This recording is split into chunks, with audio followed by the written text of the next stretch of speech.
కీర్తిని మాత్రం వదిలేసి ఆయన స్వర్గస్థులైనారు. రామోజీరావు గారి గురించి ఏం చెప్పాలి? ఆంధ్రప్రదేశ్లో తెలుగు వాళ్ళకి తెలియందే ఉంది చెప్పండి. అటువంటి ఒక మహనీయుడు మనిషిగా పుట్టిన తర్వాత 10 మందికి మన వల్ల కానీ, మన సాయం వల్ల కానీ, లేదంటే మనం నిర్మించిన సంస్థల వల్ల కానీ నలుగురికి ఉపాధి కల్పించడం అనేది అది సామాన్యమైన విషయం కాదు. వేలాది మంది,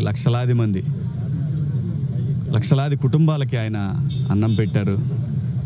సో ఆ కీర్తిని మించింది ఈ భూమి మీద ఇంకేమీ లేదు. రామోజీరావు గారు ఒక మేరు పర్వతం. ఏం చెప్పాలి, ఏందని చెప్పాలి? ఎంతమంది ఏం చెప్పినా కానీ ఆయన గురించి గొప్పగా చెప్పి ఆయన్ని తగ్గించడం అనేది నాకు కరెక్ట్ అనిపించట్లా. ఆయన గొప్పవాడు కాదు, ఆయన కారణ జన్ముడు. వ్యక్తులు గొప్పవాళ్ళు, మంచివాళ్ళు, చెడ్డవాళ్ళు ఉంటారు. ఆయన కారణ జన్ముడు. సో అటువంటి కారణ జన్ముడు ఉన్న సమయంలో పుట్టడం, మనిషిగా పుట్టడం నా అదృష్టం. ఈ సంస్థలో 5 సినిమాలు చేశాను, ఒక వెబ్ సిరీస్ చేశాను, మళ్ళీ ఇంకో సినిమా హీరోగా చేస్తూ ఉన్నాను. సో ఇంతకంటే ఏం భాగ్యం కావాలి మనిషికి? ఆయన చూపించిన బాటలో 10 మందికి సాయపడాలనేటటువంటి, సమాజానికి ఉపయోగపడాలనేటటువంటి ఆయన వేసిన బాటలో మేమందరం కూడా పాఠాలు నేర్చుకుంటూ ముందుకు వెళ్తూ ఉన్నాం. వారి ఆత్మకి శాంతి కలగాలి. వారి కుటుంబ సభ్యులందరికీ కూడా ప్రగాఢ సానుభూతి తెలియజేస్తూ జోహార్ రామోజీరావు గారు, జోహార్ రామోజీరావు గారు. కీర్తిని మాత్రం వదిలేసి ఆయన స్వర్గస్థులైనారు. రామోజీరావు గారి గురించి ఏం చెప్పాలి?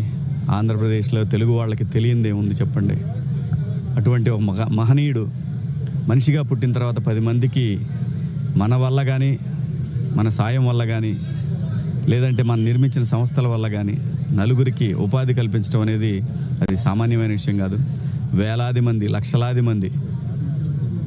లక్షలాది కుటుంబాలకి ఆయన అన్నం పెట్టారు. సో ఆ కీర్తిని మించింది ఈ భూమి మీద ఇంకేమీ లేదు. రామోజీరావు గారు ఒక మేరు పర్వతం. ఏం చెప్పాలి, ఏందని చెప్పాలి? ఎంతమంది ఏం చెప్పినా కానీ ఆయన గురించి గొప్పగా చెప్పి ఆయన్ని తగ్గించడం అనేది నాకు కరెక్ట్ అనిపించట్లా. ఆయన గొప్పవాడు కాదు, ఆయన కారణ జన్ముడు. వ్యక్తులు గొప్పవాళ్ళు, మంచివాళ్ళు, చెడ్డవాళ్ళు ఉంటారు. ఆయన కారణ జన్ముడు. సో అటువంటి కారణ జన్ముడు ఉన్న సమయంలో పుట్టడం, మనిషిగా పుట్టడం నా అదృష్టం. ఈ సంస్థలో 5 సినిమాలు చేశాను, ఒక వెబ్ సిరీస్ చేశాను, మళ్ళీ ఇంకో సినిమా హీరోగా చేస్తూ ఉన్నాను. సో ఇంతకంటే ఏం భాగ్యం కావాలి మనిషికి? ఆయన చూపించిన బాటలో 10 మందికి సాయపడాలనేటటువంటి, సమాజానికి ఉపయోగపడాలనేటటువంటి ఆయన వేసిన బాటలో మేమందరం కూడా పాఠాలు నేర్చుకుంటూ ముందుకు వెళ్తూ ఉన్నాం. వారి ఆత్మకి శాంతి కలగాలి. వారి కుటుంబ సభ్యులందరికీ కూడా ప్రగాఢ సానుభూతి తెలియజేస్తూ జోహార్ రామోజీరావు గారు, జోహార్ రామోజీరావు గారు, జోహార్ రామోజీరావు గారు.